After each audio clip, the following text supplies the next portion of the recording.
Salam à tous, Baruch Hashem. On reprend l'écouter Moharan, Torah 30. Donc, on a bien avancé, Baruch Hashem. On est arrivé. Donc, Rabbeinu nous a expliqué que pour pouvoir connaître Akadosh Baruch Hu qui est infini, Akadosh Baruch Hu était obligé de contracter sa lumière, réduire sa lumière pour nous la rendre, habiller sa lumière pour nous la rendre accessible. On a vu que c'est ça toute la Torah et les mitzvot. Torah et mitzvot, ce sont en réalité des moyens qu'Akadosh Baruch Hu il a créés pour pouvoir nous permettre d'entreapercevoir sa dimension infinie. Et qu'il faut un grand tzaddik, un grand rabbi, un grand enseignant, un grand docteur pour pouvoir guérir l'âme de chacun d'entre nous et adapter notre âme à pouvoir se connecter à Hachem et connaître Akadosh Baruch Hu. Oui, qu'est-ce qui se passe? Ok, on va mettre les micros muets. Voilà. Ok, on a vu ensuite, les amis, rappelez-vous qu'on a vu que cette dimension de pouvoir réduire quelque chose d'immense en quelque chose de plus perceptible et de compréhensible. On a vu ça, c'est représenté par les cheveux, par le noir des cheveux et par le noir de la pupille de l'œil. D'accord? Que la pupille de l'œil, les cheveux, on avait vu par rapport au cerveau, c'est comme une excroissance du cerveau, ça va être comme des rayons qui vont sortir du cerveau, qui vont nous donner un petit peu un entreaperçu d'un rayon qui sort du cerveau. Ça va être une dimension limitée. D'accord? Ça serait comme une petite intelligence par rapport à l'intelligence infinie du cerveau. Un cerf, c'est un cheveu. Shehar, c'est une porte. Et shahar, c'est une mesure. Ça va être une porte d'accès comme une porte d'accès. Et on a vu que ce noir-là, c'est le même noir que le noir des yeux. Le noir de la pupille des yeux, que les yeux, ils ont la capacité de pouvoir prendre une montagne devant toi énorme et de te la rendre perceptible, dans tes yeux et de pouvoir donc comprendre ce que tu vois en face de toi. Tout ça dans la pupille de l'œil. Ça, on a vu que c'est résumé dans Yaakov Avinu, de Avraham Avinu, qu'Avraham Avinu, il a une fille qui s'appelait Bat. Il a une fille qui s'appelait Bakol. Sa fille s'appelait Bakol. Et Rabbeinu nous a dit, cette dimension, en fait, qu'Avraham il a une fille qui s'appelait Bat, c'est quoi? C'est en réalité que Avraham, le Rav Arush nous a dit qu'Avraham, c'est une montagne, d'accord? C'est comme une montagne qui nous a enseigné, qui a connu Akadosh Baruch Hu. D'ailleurs, il a appelé le Har Moriah, l'endroit du Beth Amikdash, la montagne. Et Akadosh Baruch Hu a donné la dimension de pouvoir avoir cette force de la pupille, de pouvoir adapter au regard de chacun l'image d'Akadosh Baruch Hu qu'Avraham avait, qui était énorme, de pouvoir la rendre perceptible dans les yeux de chacun d'entre nous. On reprend, on s'est arrêté. Donc, on était arrivé à cet endroit-là, donc de Avraham Avinu. Et rappelez-vous qu'on avait vu une sougia dans la Gemara de la Tsarat Abbat. Je ne sais pas si vous vous rappelez, ceux qui ont suivi. La Tsarat Abbat, on a dit que c'était là, pour que vous puissiez comprendre, c'était c'est un peu technique, ceux qui n'ont pas suivi, la femme, deux frères un frère qui meurt, d'accord, le Haléno, et il était marié avec deux femmes, dont une des femmes, c'était une femme qui est interdite à son frère. Vous savez, elle a du hiboum, il faut se marier avec une des femmes de son frère si jamais il n'a pas eu d'enfant. Et voilà maintenant que une des femmes, il ne peut pas se marier avec elle, celui qui reste en vie, parce que c'est sa fille, par exemple, ok, que son frère était marié avec sa fille, et que l'autre femme qui était mariée avec sa fille, elle s'entendait très mal, d'accord, elle lui faisait la misère, Tsarat Abat, elle faisait la misère à sa fille. Donc son frère était marié avec sa fille et une autre femme qui faisait la misère à sa fille. Maintenant le frère il meurt, il ne peut pas se marier pour faire la misère du himou avec sa fille, pardon. Et donc est-ce qu'il se marie ou pas avec l'autre femme qui fait la misère à sa fille? C'est la question de la Gemara. Et on avait expliqué là-bas, on avait un petit peu parlé sur ça hier. Mais ce qui est intéressant pour nous, c'est que le Rav Arush il nous dit, tu peux comprendre pourquoi Rabbeinu il a parlé d'après cette sougia-là. Parce qu'on avait vu, nous, que les Chachamim, ils sont partis voir un qui avait autorisé et ils lui ont fait plein de questions, ils ont tourné autour avant d'arriver au sujet qu'ils voulaient parler avec lui vraiment. Donc, c'est la dimension qu'avant de comprendre quelque chose, il faut beaucoup d'introduction avant d'arriver au sujet principal qu'on veut enseigner, qui est quelque chose d'une grande intelligence. Mais ce qui est intéressant, il nous dit le Rav Arush ici, c'est que Tsarat Abat, en réalité, il a pris ce sujet-là. Pourquoi? On pourrait dire parce que dans Tsarat Abat, dans ce sujet-là, la Sugia, tu as tout ce qu'on a vu en fait jusqu'à présent. C'est-à-dire quoi? Tsarat, c'est l'étroitesse, et Bat, c'est la pupille de l'œil. C'est-à-dire quoi? C'est que la pupille de l'œil, elle a cette capacité de réduire, de rétrécir quelque chose d'énorme pour pouvoir te le faire pénétrer à l'intérieur de toi et de te le rendre visible. Et c'est pour ça que Rabbi Nachman, il avait pris cette Sugia-là, parce que cette Sugia-là, en réalité, elle renferme en elle Tsarat Abat, l'étroitesse de la pupille. On peut lire soit Tsarat Abat, c'est celle qui fait la misère à sa fille, ou soit Tsarat Abat, c'est l'étroitesse de Bat Aïn, qui est la pupille. Ok, on continue maintenant. Vezé Bechinat, on reprend l'écouter Moran. Vezé Bechinat, Vayar Elav Hashem Belabat Esh. C'est la dimension que quand Moshe Rabbeinu il est arrivé au buisson ardent, ouais, pour connaître Hachem. Voilà, en gros, il va vraiment avoir une révélation, la première révélation de Moshe Rabbeinu qu'il va avoir, en tout cas qui nous est révélée dans la Torah, c'est le buisson ardent. D'accord? Et comment Hachem s'est manifesté à lui?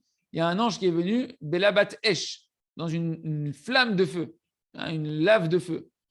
Et nous, il va nous dire que dans ce mot-là encore, on va retrouver cette même définition de la pupille, qui est la capacité de pouvoir t'amener une intelligence énorme à pouvoir te la réduire et te l'adapter à un cerveau qui va être limité, peu importe le niveau de la personne. Chez Hachem Idbara, Ratzal et Albishlo, Assagot et Lokut. Pourquoi Hachem il lui est apparu sous une flamme de feu? Parce que Kadosh Baruch Hu, il a voulu habiller à Moshe Rabbeinu des perceptions de la Kadosh Baruch Hu, une connaissance de la Kadosh Baruch Hu qui est énorme, et il l'a réduit sous la forme de cette image du buisson ardent qui était dans une flamme de feu. Et on va voir que dans les mots qui sont dans la Torah, on va retrouver le sens de ce qu'on veut dire. Vilbishlo, comment il lui a habillé? Donc c'est cette connaissance qu'il voulait lui donner de lui-même à Kadosh Baruch Hu, à Moshe Rabbeinu. Il nous dit Bebrinat bat aïn, la bat esh. Donc dans le mot labat, qui veut dire la flamme de feu, tu as la lettre lamed et tu as le mot bat. Le Rav Arush nous dit que Rabbi Nachman, dans une autre Torah, l'écouté Moran, dans Chelek Bet, Torah 91, il enseigne là-bas que la lettre lamed, elle fait référence à la Sagat Elokut. Que la lettre lamed, c'est quoi lamed? La lettre lamed, elle veut dire quoi? Étudier, enseigner et apprendre. D'accord? L'ilmod ou lamed. Voilà. Donc la lettre lamed, la lettre lamed en elle-même, c'est la lettre de l'enseignant et de celui et de l'élève. Donc c'est la dimension de la perception de pouvoir enseigner quelque chose de grand d'un maître à un élève pour que l'élève puisse comprendre en plus petit et l'aider petit à petit à faire comprendre ce que le maître a compris. Donc le lamed de la bat, c'est la flamme dans laquelle s'est apparue la révélation d'Hachem à Moshe Rabbeinu. Le lamed, hein? Une flamme, ça fait aussi un peu un lamed, on peut dire. Et donc, le lamed de la bat, du mot la bat, ça représente la perception d'Akadosh Baruch Hu. D'accord? Et c'est quoi la suite du mot la bat? Ben, c'est bat. Bat, c'est quoi? C'est la fille ou bien c'est la pupille de l'œil. Donc, il a voulu lui donner en réalité à Moshe Rabbeinu, Kaviachol, cette dimension de pouvoir entreapercevoir, comme à l'image de la pupille qui peut voir quelque chose d'énorme et de le réduire et de le rendre accessible à un cerveau humain. Et bien, pareil, Akadosh Baruch Hu, il a voulu se faire connaître à Moshe Rabbeinu. Mais la bat esh, c'est quoi la bat? C'est l'amed bat. C'est t'enseigner une dimension en-sophie d'Akadosh Baruch Hu, infinie d'Akadosh Baruch Hu, bat à travers la pupille de ton œil, c'est-à-dire de la rendre accessible pour que tu puisses comprendre quelque chose et que tu puisses avoir un lien et connaître Akadosh Baruch Hu.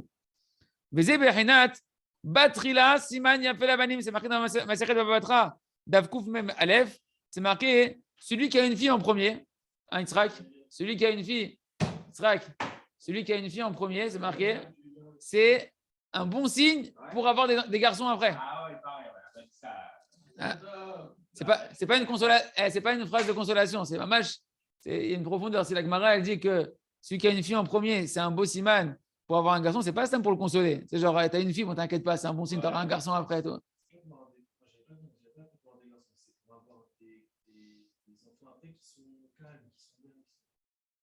Bon, en tout cas, la Gemara, ce qu'on a ici, c'est que Siman a fait la banim. C'est connu. Ouais, parce que la fille, elle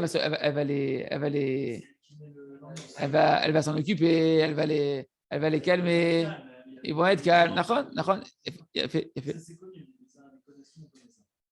fait. Très bien. C'est vrai que quand on a une fille en premier à la maison, c'est plus calme déjà que quand on a un garçon en premier. Ouais. En tout cas, regardez comment Rabbi Nachman, comment Rabbeinu Akadosh, il va. Comment, s'il vous plaît? Ilan, ouais. j'ai un beau petit chat là qui est venu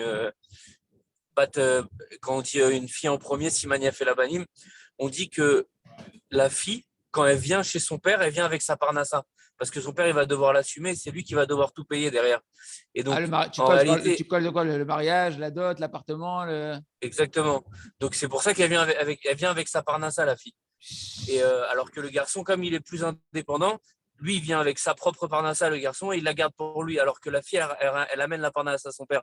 Et donc, peut-être quand on dit batrila, ça veut dire une fille en premier, si mania fait la banim, ça veut dire que quand ils vont venir au monde, après, ils vont être à l'aise parce que le père, il aurait été béni. On voit les calculs Parnassa et tout. Non, j'ai jamais fait d'enfant pour la Parnassa. Dans la salle, ils vont tous prier pour avoir une fille en premier maintenant. Allez, regardez comment Rabbeinu maintenant, après qu'on a fait des petites introductions, on peut aller à la Mechouvan, comme on a expliqué, on fait des introductions pour aller au sujet principal. Regardez ce qu'il va dire Rabbeinu, comment il va expliquer Rabbeinu le sujet. Il nous dit comme ça. Bat Trila, c'est quoi celui qui a une fille en premier? C'est quoi Bat? Vous savez c'est quoi Bat? Bat, c'est la pupille, on a dit. C'est la pupille de l'œil. Zeberchinat Asechel la Tarton, c'est la dimension de l'intelligence d'en bas.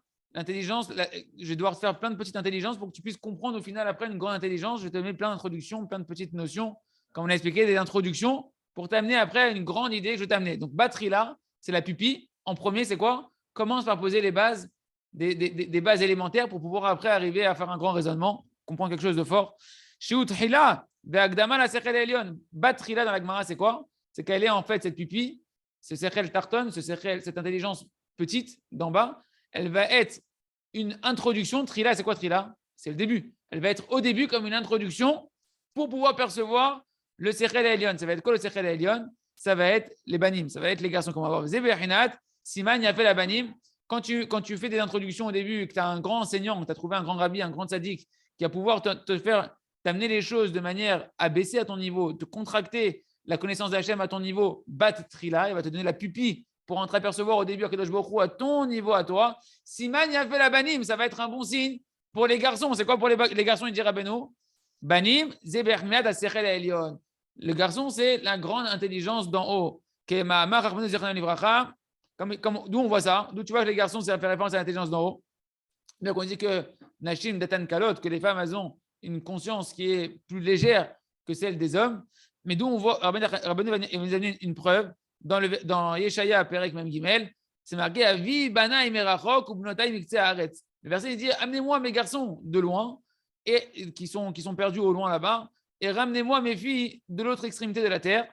Et dans Masechet Menachot d'Avkofyud, qu'est-ce que c'est marqué là-bas? Khamim il commente ce verset-là et ils disent Avi Bana, c'est quoi? Amenez-moi mes enfants, mes garçons. Amenez-moi mes garçons. Elou Galouyot chez Babel. Les garçons, en fait, quand je dis ramenez-moi mes garçons qui sont perdus là-bas, ce sont les exilés de Babylonie. Or, on sait que chez Datan, mais Yushevet Kebanim, qu'en Babylone, ceux qui étudiaient là-bas en Babylone, qu'est-ce qu'on a gagné en Babylonie? On a tout le Talmud. Tout le Talmud, essentiellement, qu'on étudie aujourd'hui, de quel on découle toutes les halachot, toute la loi de comment se comporter, c'est en Babylone qu'il est né ce Talmud.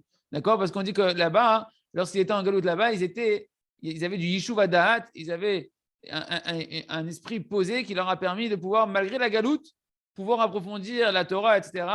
et nous donner toute la conscience d'Akadosh Baruch Hu qu'on a pu percevoir grâce au Talmud de Babylone. Et c'est ça cette dimension. Donc, Banim, là-bas, c'est marqué quoi dans le verset? La Gemara dit que Banim, c'est le Talmud de Babylone qui représente la conscience, la grande conscience d'Akadosh Baruch Hu, la grande connaissance d'Hachem, le Sechel Elion Kavyachol. Ken? Parce que les garçons, on sait qu'ils ont plus de Ishuvadat, entre guillemets, que les femmes. C'est pour ça que les femmes n'étudient pas la Gemara. Parce que là-bas, en Babel, ils n'avaient pas un exil qui était trop lourd. Et donc, ils ont pu plonger dans les profondeurs de la Torah. Donc, les garçons, ça fait référence à la profondeur, à ce qu'on veut attraper dans l'intelligence d'Akadosh Baruch Hu, la grande intelligence.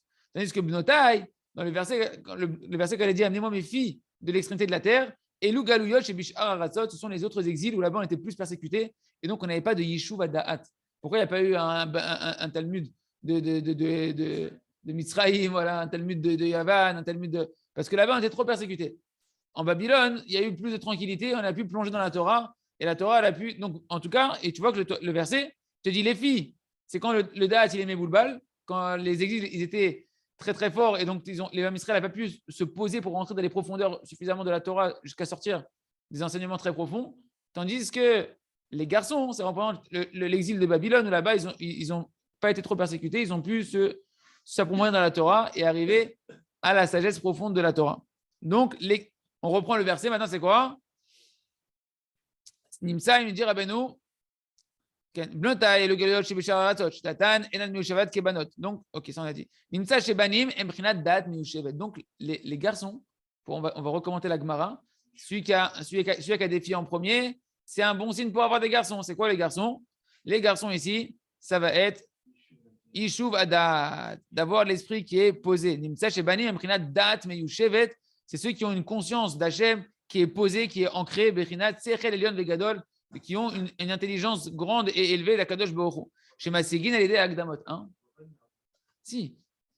Celui qui a une bat trila, c'est quoi bat trila? Celui qui va mettre la pupille en premier, c'est quoi la pupille? On dit que la pupille, c'est la dimension toute petite noire, où là-bas, en fait, c'est la capacité de réduire quelque chose de très grand. Donc, si tu as trouvé un tzaddik qui va t'amener à ta dimension à toi, c'est ça la bat. La fille, il va t'amener à ta dimension à toi, il va te réduire la connaissance d'Hachem à une capacité que tu peux comprendre toi, en premier. Il va te faire des introductions. Cette trila, c'est des introductions qu'il va te faire au début, réduit.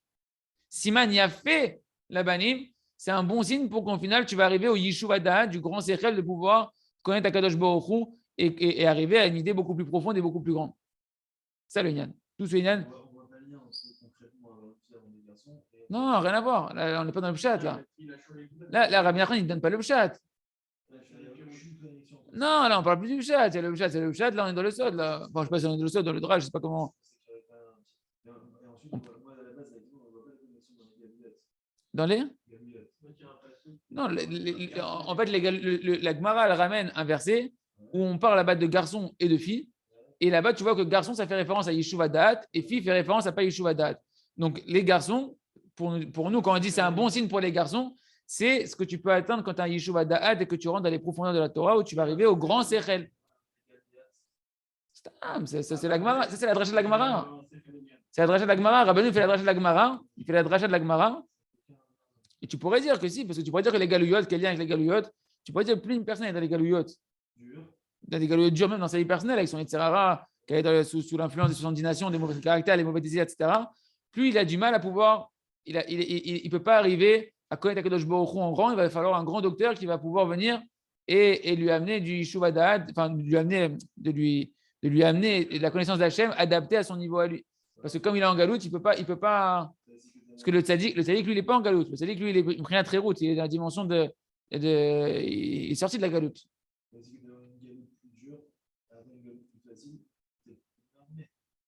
Ouais, mais si tu veux tout ça, c'est pas ce que Rabbeinu il amène. Ok, j'ai pas dit qu'il n'y a aucun lien. C'est-à-dire que Rabbeinu il prend une dracha et de la dracha, il se sert entre guillemets de ce qu'il a besoin pour pouvoir construire, pour te donner le sod qui se cache derrière, qui t'a amené. Maintenant, c'est vrai qu'on peut chercher des liens, etc. Mais le Rabbeinu ne le fait pas directement, en tout cas. C'est sûr qu'il y a des liens dans tous les sens que nous, on n'est pas. Ouais, c'est vrai que les filles. Ah, c'est beau, il a dit que les filles Bisrout Nashim, cette cagnotte, on sera délivrés. Ah, d'ailleurs, il faut que je vous rappelle après, pour le cours de Shlom Bayed de Tachem, un chidouche que mon père il a fait sur le truc que la femme c'est un miroir. Pas mal, Tachem. La femme, on a dit que la femme c'est un miroir. Bon, je vous le fais rapidement avant d'oublier, comme ça.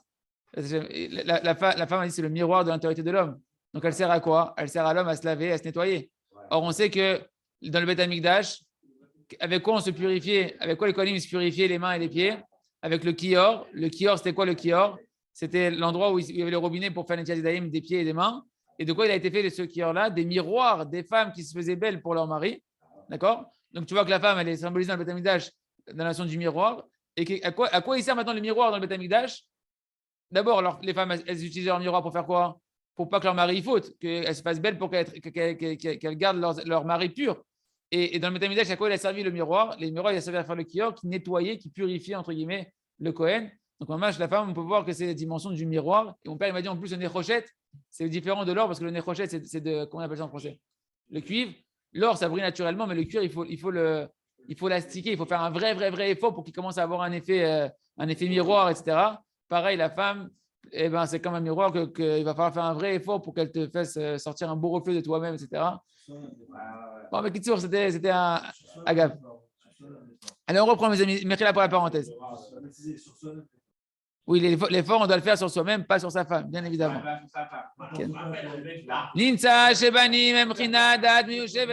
Il se trouve donc que des garçons, les garçons font référence à un da'at qui est assis, à une compréhension profonde chez Maségin et l'idée Agdamot que l'on va gagner, qu'on va pouvoir attraper grâce à des introductions. C'est ça la fille. La fille, c'est la pupille, c'est les introductions, les connaissances d'introduction. Le Prinat, c'est Tarton, que cette pupille, c'est les introductions qui sont l'intelligence d'en bas qui est accessible au début à ton niveau là où tu en es. Vezeu batrila, c'est ça d'avoir une fille en premier. C'est quoi une fille en premier? Chez Sechel Atarton, qui est l'intelligence petite abaissée. Siman Yafel Abanim, c'est un beau signe pour les garçons. Chez Ayado Masigin à Sechel Elion, que grâce à ça, on va pouvoir attraper la grande intelligence chez Oprinat Banim, qui est la dimension des garçons. Vezeu Siman Yafé, chez Bo Mesuman ou Mugbal à Sechel Elion. Et regarde, Rabbeinu, il va même faire dans les mots. C'est quoi Siman Yafé? C'est un beau signe. Un signe, il dit Rabbeinu, Mesuman, c'est quand tu vas délimiter quelque chose. Tu vas faire une signalétique, tu vas mettre des signaux, etc., indicateurs, tu vas délimiter un terrain. Et bien, Siman Yafelo, ça va être une bonne délimitation d'avoir une fille en premier, entre guillemets. C'est la pupille, c'est les intelligences d'introduction qui sont rabaissées à ton niveau. Et bien, ça va être un Siman, ça va être une signalétique, entre guillemets, pour t'amener à quoi? Et bien, t'amener au Sechel Elion, qui est le Banim, à l'intelligence profonde. Les Prinat, Shiura de Advan de Oraita. Siman, on avait dit, donc on voit le mot Siman en signe ici comme une délimitation. Alors, on avait dit, rappelez-vous que les cheveux, c'était l'excroissance du cerveau. Le cerveau a la grande intelligence. Le cheveu, c'est la délimitation très fine avec le bulbe qui va être l'excroissance qui va sortir de manière très délimitée. Shear, on avait dit qu'un CA, c'est un cheveu. Shear, c'est une porte. Shi'ur, c'est une mesure. On avait dit que le Zohar nous avait dit que le cheveu noir, c'était en réalité les mesures des lettres noires de la Torah qui vont être les mesures par lesquelles Hachem il s'est délimité, il s'est rendu accessible à ton niveau à toi, qui va créer toutes les mitzvot, les halachot, etc., qui vont être écrits par les lettres noires, qui sont délimitées. C'est ça ici, Siman y a fait. Siman, c'est que cette intelligence, ces akdamot-là, ces intelligences plus rabaissées qui vont être pour toi une délimitation, comme les lettres de la Torah, Prinat, Shchora, Nivenava, comme cette dimension de je suis noir, mais je suis belle, que c'est la pupille de l'œil. D'accord, que la pupille de l'œil, elle est noire, mais en même temps, c'est extraordinaire parce que toute la beauté de ce monde-là, tu peux l'entreapercevoir qu'à travers le noir de cet œil-là qui paraît noir. Ken. Sikoum, on fait le résumé, on commencera la lettre demain. Asechel Atarton ou Keli les Kabel Asechel Elion. Il dit Rabbeinu que donc l'intelligence petite, initiale, introductrice, elle est un réceptacle pour pouvoir recevoir après. Tu es obligé de passer par là. Et ça, il va falloir trouver un grand tzaddik pour pouvoir t'amener au début ces bases-là. Et ça va être la Emouna. On verra que l'essentiel, c'est la Emouna. C'est la malchoute, la pupille de l'œil. Le cheveu noir, c'est la malchoute, c'est la droite d'Hachem. C'est la Emouna, un grand enseignant de Emouna qui va t'ouvrir les portes, grâce à ta Emouna, d'avoir un Keli pour pouvoir recevoir le Sechel Elion, la grande intelligence d'Akadosh Baruch Hu, qui émane d'Akadosh Baruch Hu, va tailler vers nous, qu'est-ce que c'est les à Sechel Atarton. Et on va voir Hachem dans le prochain shiur. Comment on fait pour accéder à l'intelligence initiale, la petite, pour pouvoir avoir la porte d'entrée? Eh bien, les amis, il va nous dire à Benoît encore une fois qu'on ne peut y arriver qu'en haïssant l'appétit du gain. Je vous laisse sur votre faim. Ouais. Haïr. Benoît, il va dire que pour commencer à rentrer dans le béaba de la connaissance d'Hachem, c'est-à-dire dans le Sechel Atarton, qui est la porte d'entrée au Sechel Elion, de pouvoir outrouvrir le Sechel Atarton, il faut être qui m'a aidé, sonné batsa chez Yisna Amamon Betachlit Asina. Je vous laisse sur ça, de pouvoir haïr l'argent au summum de la haine.